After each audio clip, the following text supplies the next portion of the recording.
tentar dividir essa nossa conversa. Claro que os assuntos se misturam, né, em Arena e em Tranquilo. Atlético. Eu queria começar logo com o pé na porta. Vamos assim. lá. É um assunto que não tem jeito da gente não tratar aqui, que está todo mundo querendo saber, que foi que surgiu, né, que apareceu para todo mundo com a publicação da matéria do Rodrigo Capello, do Globo Perfeito. Esporte, na terça-feira, se eu não me engano, em que ele Uhum. publicou que o Atlético foi atrás de 440 milhões para tentar dar andamento à obra, né?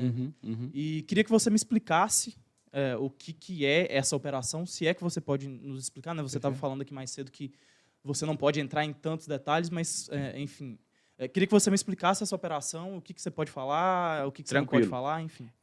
Eu acho que é importante para a gente falar, nesse ponto, a gente falar da parte, o que está custando a Arena? Né? E o que está custando a Arena e como é que é o financiamento da Arena e por que buscar uma operação.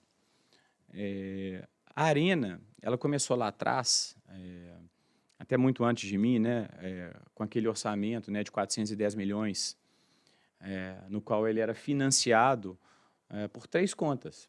Era 250 milhões do shopping, não sei se vocês vão lembrar bem Sim. disso, 250 milhões do shopping, 60 milhões do name rights e 100 milhões de venda de cadeiras.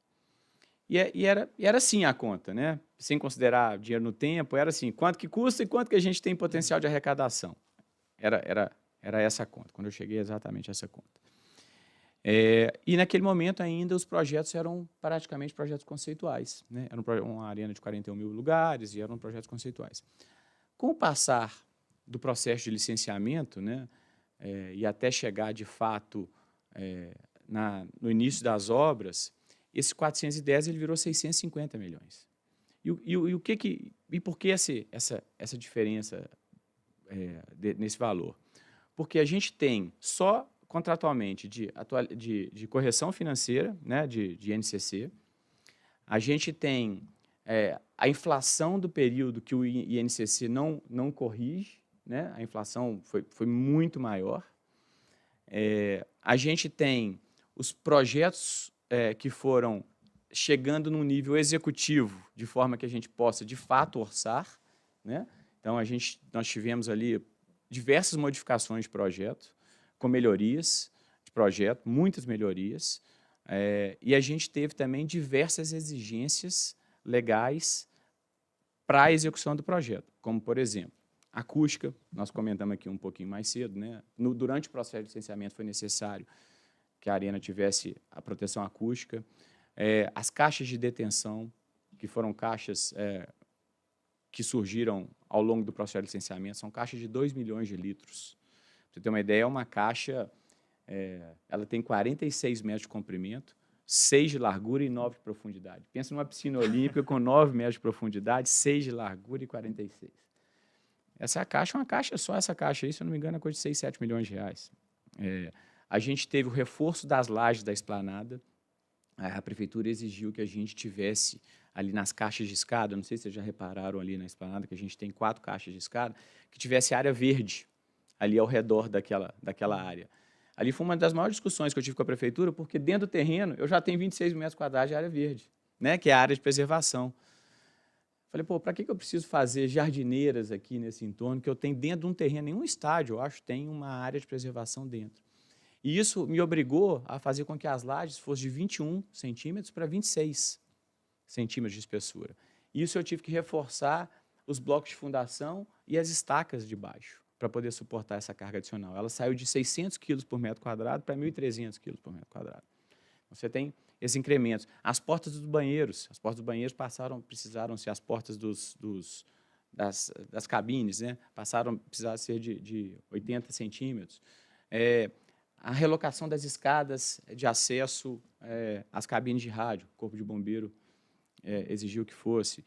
A gente precisou fazer proteção passiva na estrutura em lugares que a gente achava que não precisava, precisamos fazer. O tipo de cobertura também, além da acústica, também foi mudado, porque era uma cobertura em manta de TPO e a gente precisou fazer em telha metálica. E você imagina. Então, tivemos essas estruturas, né, mudança de materiais, mudança de projetos, e ainda no meio de uma pandemia. Porque nós começamos a obra no dia 20 de abril, e a pandemia começou a fechar no dia 16 de março. Foi quando eu tive a licença de movimentação de terra. No dia 16 eu tive a licença de movimentação de terra Eu gastei um mesinho para poder mobilizar e a gente começou. E aí, a gente passou no mundo inteiro um período de inflação elevadíssima. E aí, a gente teve muito problema com incremento de material. Por exemplo, aqui, o aço, né, gente? Eu sempre falo do aço, que eu acho que é um exemplo legal. A gente tem lá, vamos pensar aqui, 12 mil toneladas de aço. Eu comprei esse aço, o primeiro dinheiro que eu recebi da Multiplan, porque naquele fund de 250 milhões de reais, era metade do shopping, que foi exclusivamente para a Arena. Eu recebi na casa de 30 milhões de reais, que era uma parcela e depois ela era dividida em 36 vezes. Eu comprei o aço praticamente inteiro da obra e eu paguei 2,75 quilo.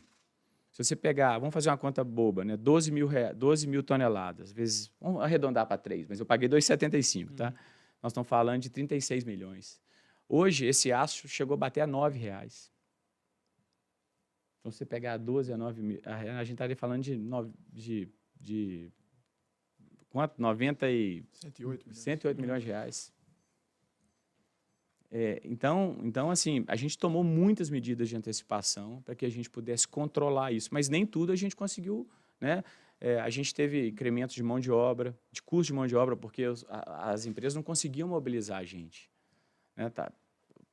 Nós tivemos muito essas situações. Então, se a gente somar, né? Então, assim, inflação, a correção contratual, as mudanças que nós fizemos no projeto de fato para que ele melhorasse, as exigências legais de projeto, a gente chegou nesse valor de 650. E aí você adiciona 100 milhões, que é uma escolha nossa, aí foi uma escolha nossa da questão da jornada de tecnologia, que não dava para entregar uma arena em 2023 sem que a gente pudesse explorar bastante essa tecnologia. Senão a gente ia entregar um estádio dos anos 2000, por exemplo, sem conectividade, sem Wi-Fi, sem tela, sem nada. Isso não tinha, no projeto conceitual não havia nada disso. E aí a gente pega mais 150 milhões de contrapartidas ambientais, sociais, viárias, que são além dessas que foram necessárias para a implementação do projeto de arquitetura. Nós estamos falando já em 900 milhões de reais. E temos 50 milhões de outros gastos, que são aí o processo de licenciamento, as desapropriações para poder fazer as obras viárias. Nós temos um convênio com a Sudecap, que a gente pagou já 24 milhões para poder fazer desapropriações de 13 áreas. E esse convênio oscila alguns pontos. Então, só de desapropriação de áreas de terceiro, seja de poder privado, que a gente precisou fazer as desapropriações para poder fazer as vias, são 24 milhões, entendeu? Além disso. Então, tem uma série de custos. Então, hoje nós estamos falando de uma obra de 950 milhões de reais, essa é a estimativa.